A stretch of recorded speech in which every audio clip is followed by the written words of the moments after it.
Welcome back, everyone, to the third episode of Written Me.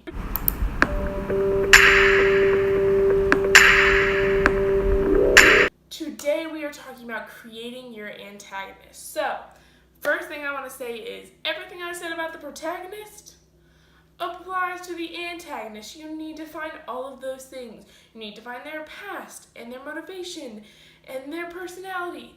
All of that is true. Today we're looking specifically at antagonists because your story can have a lot of different types of antagonists. So we want to kind of look into that and see what type of conflict your novel actually has.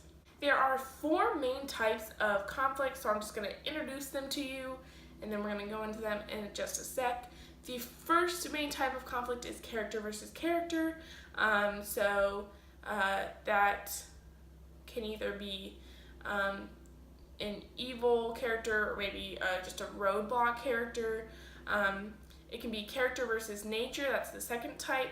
So that can be actual physical nature or the supernatural. Character versus society, so that can be antagonistic societies or it can just be a personified society. And the last type of conflict is character versus self, which is internal antagonist or physical antagonist within the character. So our first type that we're going to be looking at is character versus character. This is the classic hero versus villain storyline. Character versus character is so common, it's seen in a lot of places, and it's pretty easy to do. Character versus character is going to give you a definite person for your antagonist. This character is an evil character or corrupt. It's often found in fantasy novels, sci-fi, action and adventure books, and they are there to just push the character against their goal, prevent them from getting there, just however they can stop the protagonist from getting to the end of the story and succeeding at their goal. They're there to be that roadblock to stop them. A couple of examples of this really evil character being the antagonist is Voldemort, Scythe Goddard, and the Evil Queen.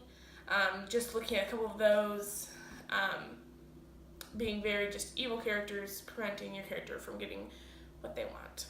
There's also such a thing as a roadblock antagonist. Roadblock antagonists are often found in more contemporary and romance type of books, although they're found in obviously other novels.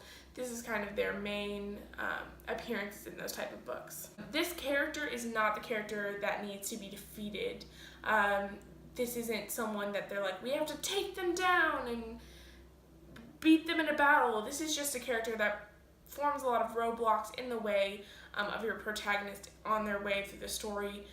It could even be a good character or a good figure that's just preventing your character from getting to what they want and what their goal is. Again, since this type of character versus character conflict does cause you to form an actual person or being as your character, you have to go through the same things you did when you created your protagonist, giving them a past, a purpose, motivation, personality, a goal, an arc, everything like that. That's very necessary in order to craft this character.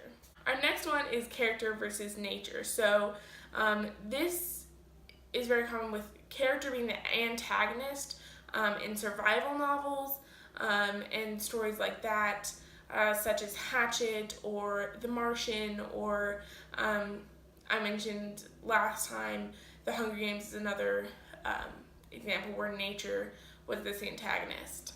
Nature can be the only antagonist that your character faces, but it doesn't have to be necessarily. It really depends on the genre of your novel and what you're really looking for with your story and your characters, that it is strong enough. Nature being the adversary in your character's life is enough for a novel, but it opens a big window for there to be other things compounding along with that are working against your protagonist.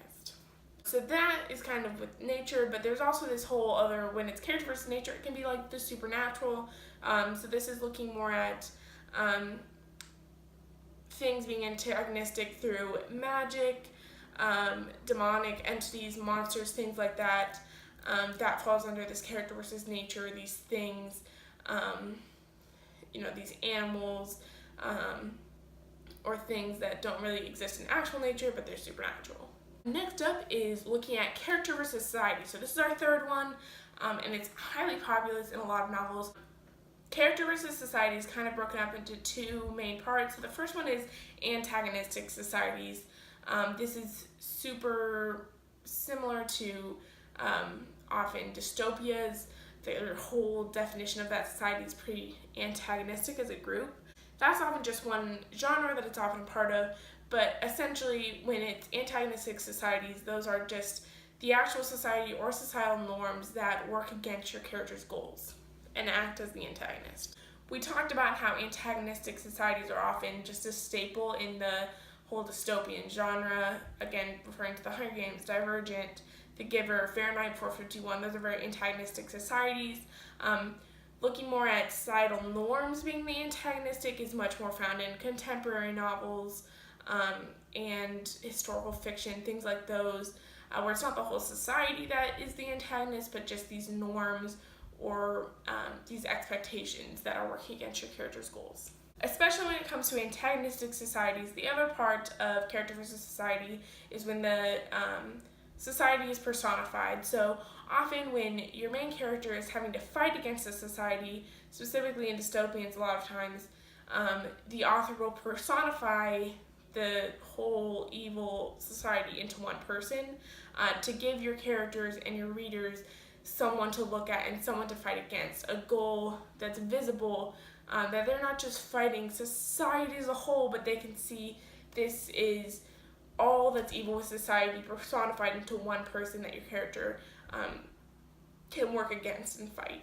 Examples of this with the dystopian novels I just mentioned, in Hunger Games that would be Snow, in Divergent that's going to be Janine, in The Giver that's the Chief Elder, and in Fahrenheit 451 that character is Beatty. So again, this is a specific character that your protagonist is fighting against. For personified society, oftentimes these characters can be hard to develop because they're so just personified as the evil in society, but it's very, again, important to go through all of their past and learn all about them when it comes to this, so they aren't just a very flat character just representing society. They are a real character, a real person, and that will come off in your novel. The last type of conflict I think is pretty present in every single novel, no matter what genre it is, and that is character versus self. So self being the own antagonistic in this case. The internal antagonistic can look like pride or fear or selfish desires or insecurities. Those are just a couple of examples of things going on inside your character that they're having to fight against. Again, just keeping them from whatever their goal is, from whatever they're motivated for, whatever they desire. Often those things will collide and prevent them from achieving those things. Internal antagonists can often be acting alone in a character's story, their conflict, but it often is amplified when the antagonistic brings that out, that internal struggle out of the character. The other side of that is also a physical antagonist, still in this idea of character versus self. Oftentimes, health and physical ability can act as the main conflict in a story. Any ailment that prevents your character from having what they desire or reaching their goals, again, would be considered an antagonist in this case. There are obviously a ton of examples of this, and sometimes that's the whole focus of the novel. So thank you. That is the third episode of Written Me novel writing series. Thank you guys so much for watching. I'll leave a couple more links if you want to learn more about these things down in the description below. I will see you guys next time. I hope you keep writing, and see you soon.